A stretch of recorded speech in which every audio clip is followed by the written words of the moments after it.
Abra sua Bíblia no livro de Josué, capítulo 24.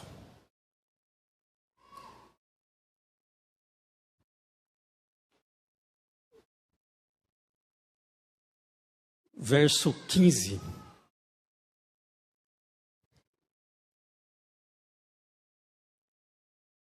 Leio na Nova Versão Internacional. Se, porém, não lhe agrada servir ao Senhor, escolham hoje a quem irão servir. Se aos deuses que seus antepassados serviram além do Eufrates, ou aos deuses dos amorreus, em cuja terra vocês estão vivendo. Mas eu e a minha família serviremos ao Senhor. Amém? Talvez na sua versão, eu e a minha casa serviremos ao Senhor. O que Josué expressa com essa frase?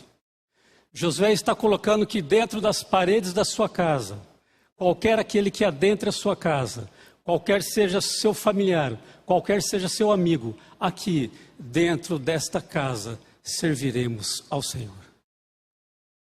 Nosso desafio hoje como família, servirmos todos ao Senhor. Na rotina de estudos da Bíblia, na minha função de instrutor bíblico, eu entro em paredes de famílias que estão separadas dentro do mesmo lar. E para alguns, um é batista, um é católico, um é presbiteriano e outro está estudando para ser adventista. Todos cristãos, porém vivendo separadamente, cada um a sua religiosidade. Josué, ao expressar isso, Josué está no final da sua vida. Josué é de idade, é velho. E agora, Josué no capítulo 24, um pouco antes da sua morte, ele reúne os líderes, ele reúne os juízes, ele reúne o povo, ele reúne a todos para expressar a seguinte frase: eu e minha casa serviremos ao Senhor. Mesmo estando para o futuro, Josué só está falando aquilo que a sua vida demonstrou a vida toda. Não é a partir desse momento que ele está dizendo, eu e minha casa serviremos. Josué está dizendo, por toda a minha vida eu servi ao Senhor. E agora, diante de todo o povo, eu quero dizer, vocês devem escolher hoje a quem servir. E o que esse texto, o que essa frase nos adverte? Primeira coisa, nós temos que tomar uma decisão pela nossa família. Você que é o chefe de família, ou a chefe de família, você que representa a família, uma coisa é certa, você deve escolher pela sua família uma família com Deus. A maior alegria para uma família, para os pais, é você ter dentro da sua casa pessoas que dividem a mesma fé que você. Apresentar esse Deus a eles. Apresentar que dentro desse lar, na minha rotina, eu como pai, eu como mãe, eu como filho, eu como chefe de família, avó, tia, não sei, mas eu quero expressar uma coisa, dentro dessa casa, nós serviremos a Deus. E é certo que muitos não vão querer servir a Deus. Os nossos filhos crescem, são adultos, se desenvolvem. E vão e formam outras famílias, e talvez esses meus filhos não queiram mais servir a Deus, é um direito dele, mas entenda uma coisa, você pai, não seja permissivo nisso a ponto de se esconder atrás de algumas falas. Eu amo tanto meu filho, eu não posso obrigá-lo. É certo, você não pode. E alguns vão dizer, eu queria tanto entrar na cabeça do meu filho que ele soubesse quão é bom servir a Deus. Você não pode fazer isso. Mas sempre expresse a seu filho, o que você está fazendo não agrada aos olhos de Deus. Eu te amo, eu te acolho, eu te recebo, eu permito e eu vou estar contigo até o final dos dias. Mas uma coisa você deve saber do meu ponto de vista, o que você está fazendo não agrada a Deus. Porque dentro dessa casa nós serviremos ao Senhor. Compreende? Não é descartar, não é expulsar, não é excluir o filho, ou o pai, ou a tia, o sobrinho. Não é fazer isso. É amar, mas dizendo, se eu amo, você deve falar. A maior expressão de amor é a sinceridade. É dizer da verdade de Deus, dizer assim, olha, o que você está fazendo, o caminho que você está indo, não agrada a Deus. E o que Josué está fazendo com o povo é, a partir de agora eu vou faltar com vocês, porque eu estou nos finais dos meus dias. E agora, diante de todo o povo, ele diz, vocês continuarão servindo ao Senhor? E quando você lê o livro de Josué do capítulo 24, que já está para entregar-se à morte, no capítulo 1 é o mesmo Josué que ouviu de Deus, seja forte, corajoso, eu estarei contigo. E Deus diz, eu não vou me apartar de você sequer um dia da sua vida. Aonde a terra que você pisar, ela será sua. Eu darei a você, Josué, eu estarei com você. E você percebe momentos pontuais na vida de Josué que estão relatados, onde ele se afastou de Deus. Pontuais. Mas uma coisa ele sabia, que ele deveria servir aquele Senhor, o Senhor da promessa. Os lares se destroem, se desfalecem pela falta de Deus. Falta de abrir a palavra. Falta de sentarmos juntos. Eu me incluo nisso. Não fui o melhor pai de exemplo. Não sei se foi o melhor pai fazendo cultos de pôr do sol. Isso é claro para mim.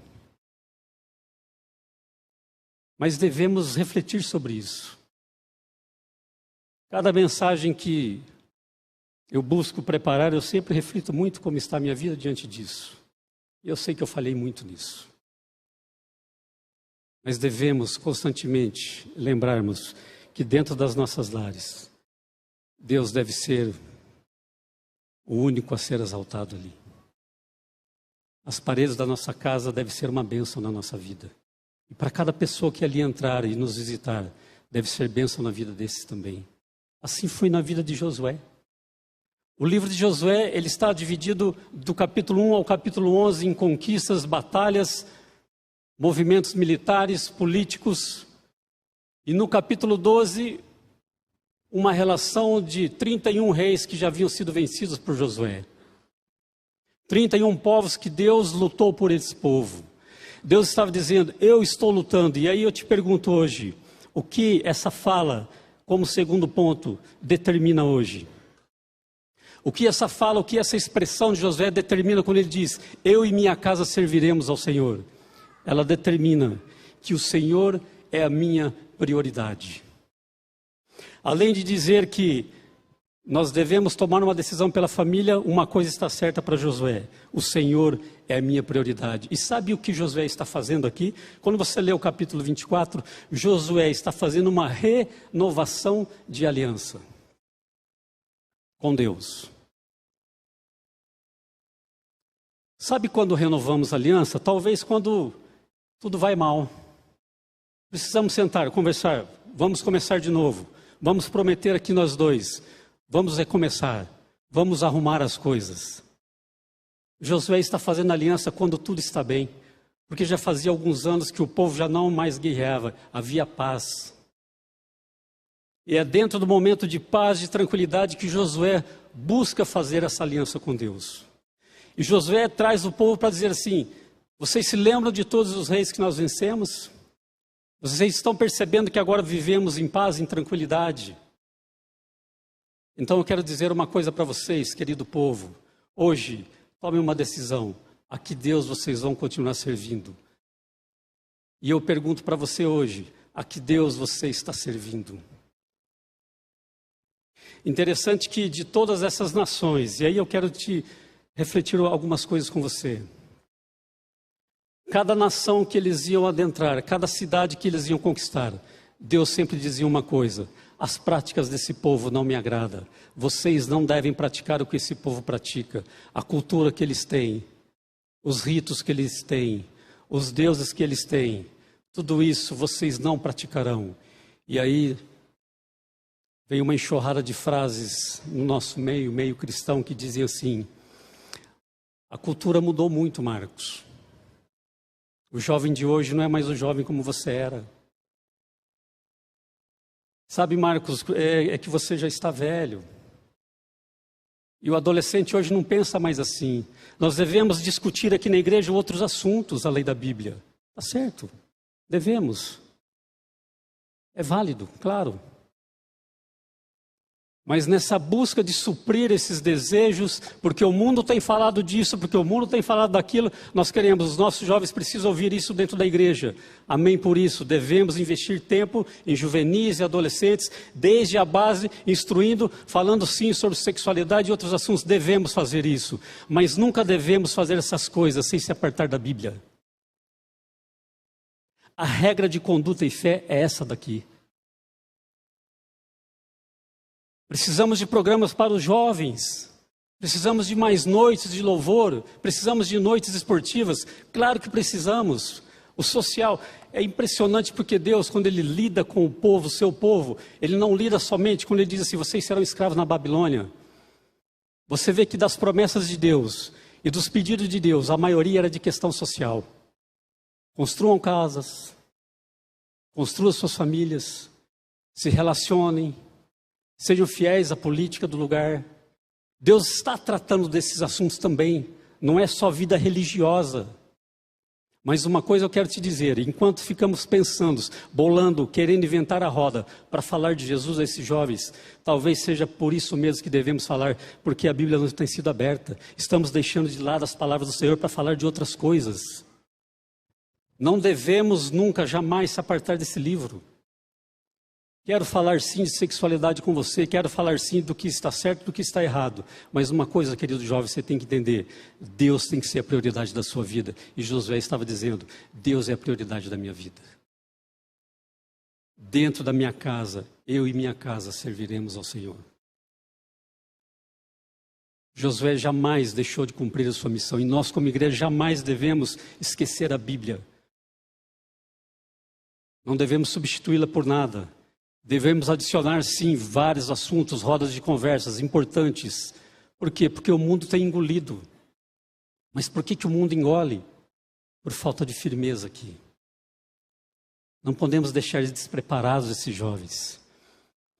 Como todos sabem, estou cursando a psicologia. Pela graça de Deus, o 3º ano vai adentrar agora. Queridos, a luta ideológica é muito pesada. Não é, Rodrigudo? Você que é professor. Você que fala a nível universitário. A luta ideológica é muito pesada. Mas muito pesada. Quando eu penso em jovens de 17, 18, 19 anos, colegas de turma, 19, 20, eu fico pensando, o que está se passando dentro dessa cabeça? Como ele está entendendo e enxergando isso que eu estou ouvindo?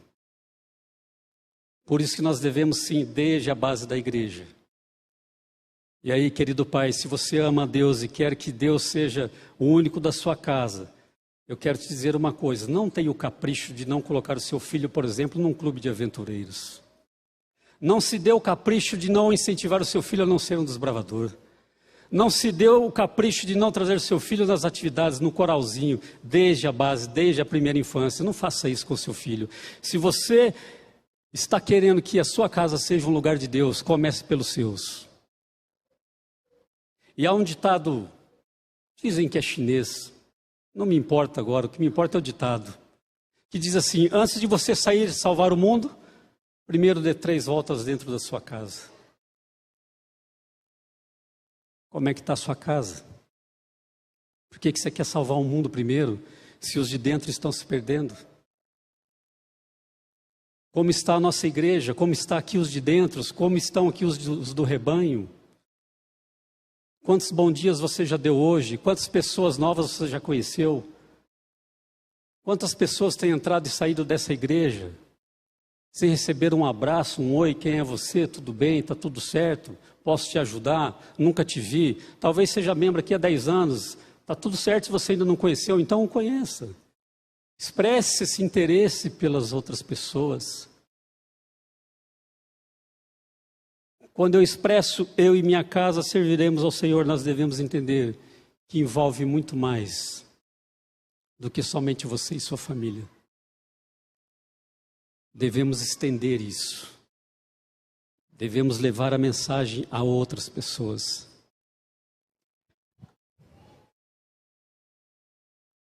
Billy Graham diz o seguinte: a salvação não me custou nada, mas aceitá-la nos custará tudo.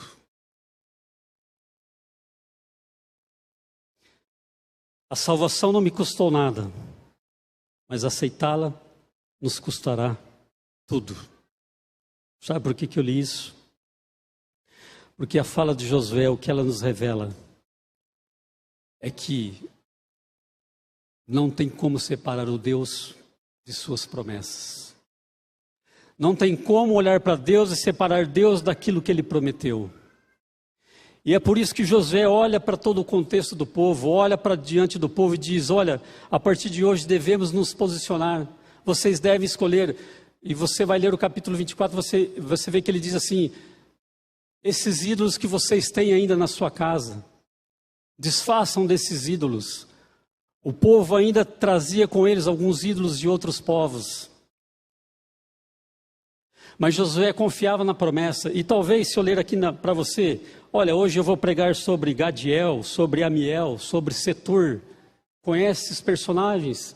Ah, não, então vamos falar sobre Gel, sobre Gigeal. Que Bíblia, que versão que é essa aí, Marcos? Eu vou dizer que esses são 10 homens, que se eu ler mais 2, Josué e Caleb, você sabe do que eu estou falando agora. Dos 12 espias que foram espiar a cidade, 10 incrédulos contaminaram todo o povo. E é por isso que você não os conhece. É por isso que eles não são lembrados.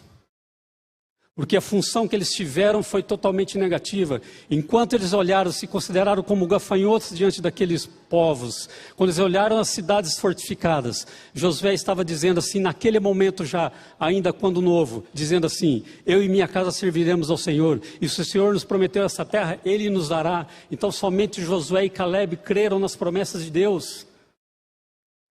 Por causa desses 10 incrédulos, covardes, esses que não assumiram o seu papel diante do povo, por causa deles, o povo, 40 anos peregrinando no deserto, pela sua covardia, pela sua fala, pela sua expressão de não confiança em Deus. Mas Josué e Caleb seguiram firmes e Deus os promete: vocês dois entrarão na terra prometida. Lá atrás, Josué já tinha decidido quem seria o seu Senhor. Não é no final da sua vida. Josué já havia escolhido a Deus desde o primeiro momento, no capítulo 1, quando Deus se apresenta a Josué.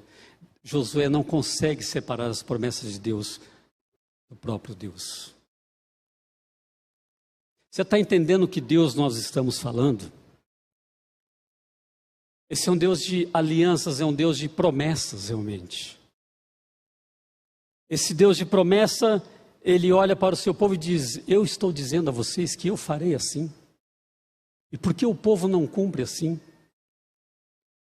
E aí, querido, trazendo para os nossos dias, quais são as promessas que temos ainda a ser cumpridas por Deus? Quais são as bênçãos que temos ainda de receber desse Deus? Não faz sentido não buscar essas promessas. Não nos é lógico olhar para todas essas promessas, esses homens, o que Deus fez na vida desses. Não é lógico olhar para o que Deus nos diz e nos promete e permanecermos num caminho errado e tortuoso. Não faz sentido. Como que eu posso crer em Deus e não querer a promessa? Como que eu posso expressar aqui diante de vocês nesse culto, e você que está em casa aí assistindo o culto, como você pode na sua casa dizer assim: eu creio nesse Deus, mas não quero a promessa? Porque uma expressão de não querer a promessa é continuar numa vida errada, buscando prazer no pecado, buscando afirmação numa vida pecaminosa, se apartando dos caminhos de Deus e se esquecendo da promessa. Não dá certo, porque esse é o Deus que prometeu, é dele que virá a promessa, não é de outro lugar. Os teus bens, as tuas casas, tudo que você conquistou, Parabéns por isso, que Deus te abençoe cada vez mais, que multiplique as suas bênçãos, que Deus te dê sim muitos bens. Mas não é disso que a promessa fala. Não é disso a promessa bíblica. Não é esse reino que é a promessa. Eu separei uma frase, eu achei muito interessante e eu deixei anotada aqui, que diz: o pior inferno que um crente pode experimentar é aqui na terra. E o melhor céu que o ímpio pode experimentar também é aqui na terra. E o que você quer experimentar? Vou ler de novo para você pensar. O pior inferno que um crente pode experimentar é aqui na terra. E o melhor céu que o ímpio pode experimentar também é aqui na terra. Essa é a visão de céu que você quer para a sua vida? Você compreende que as promessas não são para essa terra? Até mesmo os discípulos que dormiam, andavam com Cristo, que estavam com Ele, tinham dúvidas de entender quem era Jesus e o que Ele faria, onde Ele reinaria. E Jesus constantemente falava: não é desse reino que eu estou falando. E parece que muitos de nós ainda vivemos num conto de fadas, que esse reino não vai chegar. Permita-me tomar um pouco de água. Com licença. Irmãos, eu vim numa semaninha meio de luta, sabe? Minha esposa está aí, ela sabe. Para eu estar aqui em pé hoje aqui, estou orando para que eu não sente. Fazendo alguns exames aí de rotina e a gente está meio chumbadinho, mas estamos aí. Deus abençoe cada um de vocês. Mas sabe, quando você vem à igreja, eu não sei o que você vem buscar aqui. Deus sabe, você sabe. Eu venho buscar esse Deus de Josué. Eu venho buscar um encontro real, uma experiência com Deus. Ou é minha cotinha semanal gospel? Separei esse tempinho para Deus durante a semana, o resto, trabalho. 6 dias trabalharás, estou cumprindo. Veio rever amigos. Como eu disse, a aliança de Josué foi feita num momento de paz e tranquilidade. Ele não foi buscar a Deus quando estava aflito. E parece que, na maioria, nós buscamos a Deus quando as coisas estão indo mal. É na enfermidade, é num problema, é num esposo, uma esposa que está deixando o lar, é um filho. Nós queremos buscar alianças com Deus como se Deus fosse resolver aquilo que está tirando o nosso sono, perturbando o nosso ser. Aquilo que não nos deixa pensar, os grandes boletos a serem pagos, as problemáticas. Mas Deus não é um talismã de resolver problemas. Para Josué, quando ele diz: eu e minha casa serviremos ao Senhor, ele está dizendo: em todo o tempo eu servirei a Deus, qualquer seja o tempo. O que me impressiona, eu li o livro de Josué inteiro essa semana para poder falar para vocês. Sabe o que me impressiona? Quando eles iam à batalha, a Bíblia diz: e Josué e os líderes foram à frente. Quando o exército se preparava para atacar, o primeiro grupo que ia, Josué e seus líderes. Não é o tipo de líder que ficava atrás só manobrando, fazendo manejo dos seus comandados. Josué colocava sua coraça, pegava sua espada, pegava os seus líderes e partia para a guerra. Que bênção de igreja seria com líderes assim. Tenho certeza que essa igreja tem muitos líderes assim. Não tenho dúvida. Vejo na prática. Quão importantes são líderes que levam o seu povo adiante. Mas não pela sua própria força, que as pessoas, ao olharem para esses líderes, não enxergavam Josué, enxergavam o próprio Deus. E Josué, crendo nas promessas, ele ia de peito aberto para essas batalhas, liderando o seu povo. E Deus cada vez mais ia conquistando os povos. Até a morte de Josué, 31 reinos. E Josué disse, bom, a partir do capítulo 13, agora vamos dividir as terras. Porém, algumas terras ainda são habitadas. Vocês vão ter que combater lá. Vocês vão ter que entrar lá, mas fique tranquilo, por quê? Porque Deus já deu essa terra. E aí, alguns vacilam nisso ainda, queridos. Alguns falam, olha, ele olha, quem que mora lá? Ah, lá mora uma terra de gigantes ainda. Aí ele fala, será que não tem jeito de a gente morar para o outro lado aqui? Aquela terra é muito grande, minha família é pequena. Depois de tantas conquistas, batalhas e vitórias, ainda vacilam no momento de dividir as terras. Ô amigo, qual é o Deus que você crê? Se você não crê que Deus resolverá da sua vida o melhor para você, que fé é essa, querido? Deus tem poder sim de segunda-feira te ajudar em muitas coisas. Está tirando seu sono? Deus pode? Claro que Deus pode. Todas as coisas. Mas uma coisa eu quero te dizer, a parte de Josué nunca deixou de ser feita. A parte de Deus, a promessa, Deus fará, fique tranquilo, Ele te ajudará, mas a tua parte em contrapartida tem que ser colocada também. Dentro desse processo, a nossa parte não pode ficar de fora. Deus nos chama para crer nele, nós temos que crer nele. E crer são passos de renúncias. Crer talvez são passos que nós devemos deixar coisas para trás. Crer em Deus vai nos fazer tirar um pouco do nosso ego, se livrar das nossas paixões, que podem ser tantas coisas. Algumas coisas têm nos atrapalhado, bagagens durante essa vida, que não entrarão na eternidade. Não tem o porquê de eu continuar seguindo com isso em frente. E se Deus tem mostrado, se livre disso, isso te afundará, isso tirará a vida eterna, se livre disso. É melhor entrar no reino dos céus cego, sem um olho, mas arranque esse teu olho fora, assim diz a palavra. É preciso olhar para esse Deus de Josué. Olha o capítulo 23. Vamos lá em Josué 23. O meu temporizador não está aqui, mas vai dando um toquezinho, por favor, aí, tá?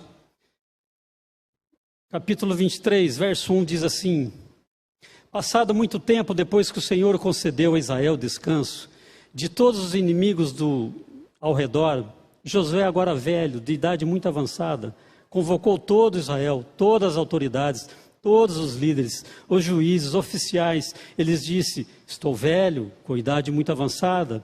Vocês mesmos viram tudo o que o Senhor Deus fez com todas essas nações, por amor a vocês. Foi o Senhor, o seu Deus, que lutou por vocês. Deus luta por nós. Deus luta por nós. E Josué expressa isso a todos. Não tenha vergonha de se expressar nesse mundo quem é você. Jamais se cale diante das pessoas e não dizer que é um cristão. Jamais deixe de testemunhar da sua vida às pessoas em qualquer ambiente que você é um cristão. Porque essa luta lá de fora, Deus lutará por você. Se posicione. Se posicione. Diga: sou cristão, adventista do sétimo dia. Guardo o sábado, sim. Isso, a lei, isso foi abolida, sim. Na sua cabeça, na minha não. Não na minha fé, não na minha Bíblia. É por isso que eu sou adventista. É por isso sim que eu não venho à aula ao sábado. É por isso sim.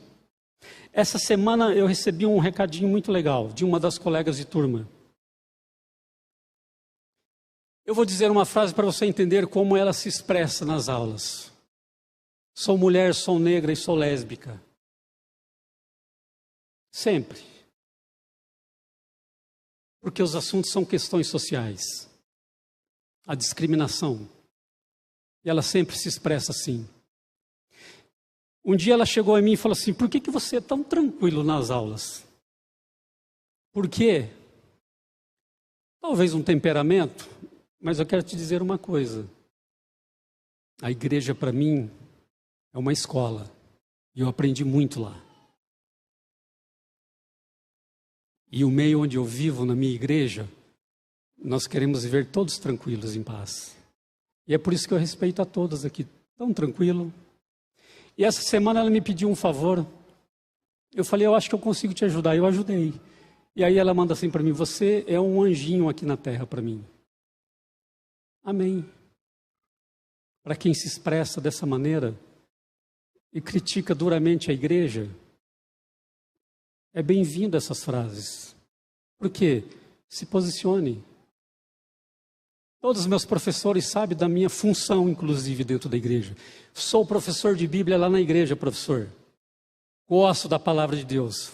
Tranquilo. Se posicione. Porque é o Deus de Josué que está dizendo, eu luto por vocês. Então, onde quer que você esteja, outro dia uma irmã nossa mandou para mim, o que eu falo para o meu irmão, ele me incomoda muito, ele fica mandando, ele fala muito sobre dinheiro, sobre essas coisas. Critica muito a igreja. Digo, você não fala nada. Você ouve. Por que você tem que falar alguma coisa? Por que isso te incomoda? Quem está expressando é ele.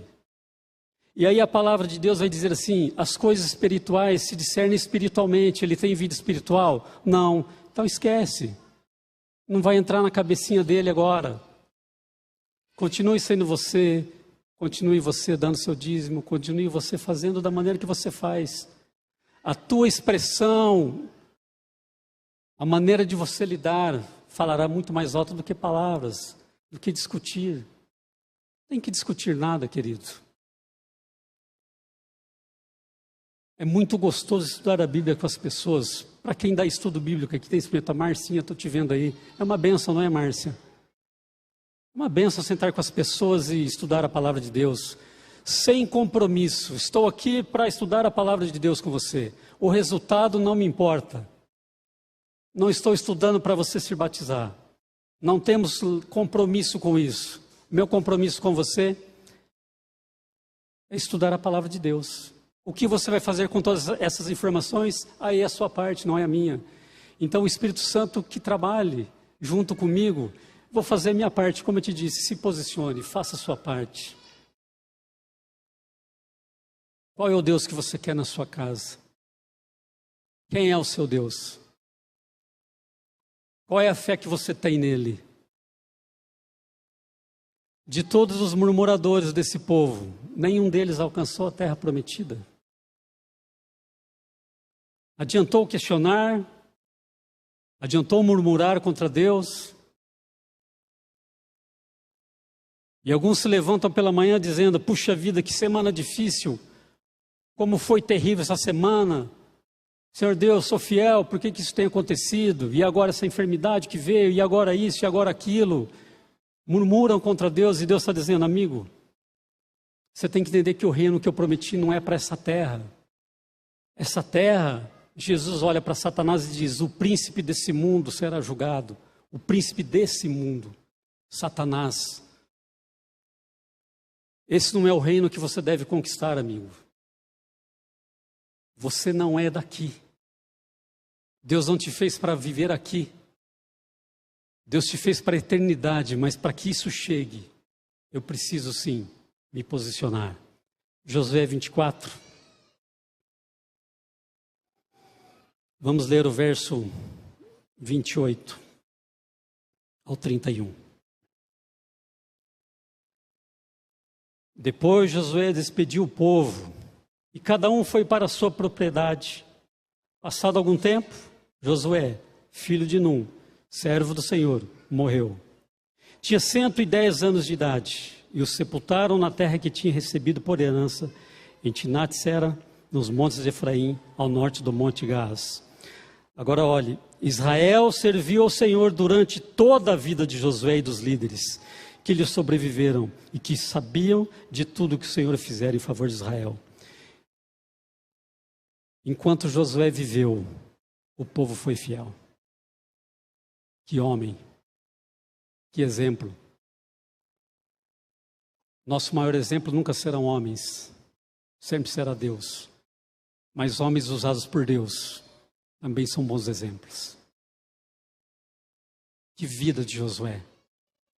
Conseguir trazer o povo, porque no livro de Juízes agora, quando entra, o povo de novo começa a se corromper. Um líder ascende, o povo vai bem, o líder morre, o povo vai mal. Sobe outro líder, morre o líder. E até hoje nós precisamos de bons líderes, mas o maior deles está aqui. E eu gostaria que você expressasse comigo. Levante sua mão direita, por favor. Vamos expressar juntos, você repete. Eu e a minha casa serviremos ao Senhor. Que Deus abençoe a sua família. Que a tua casa seja uma casa onde Deus encontre morada sempre.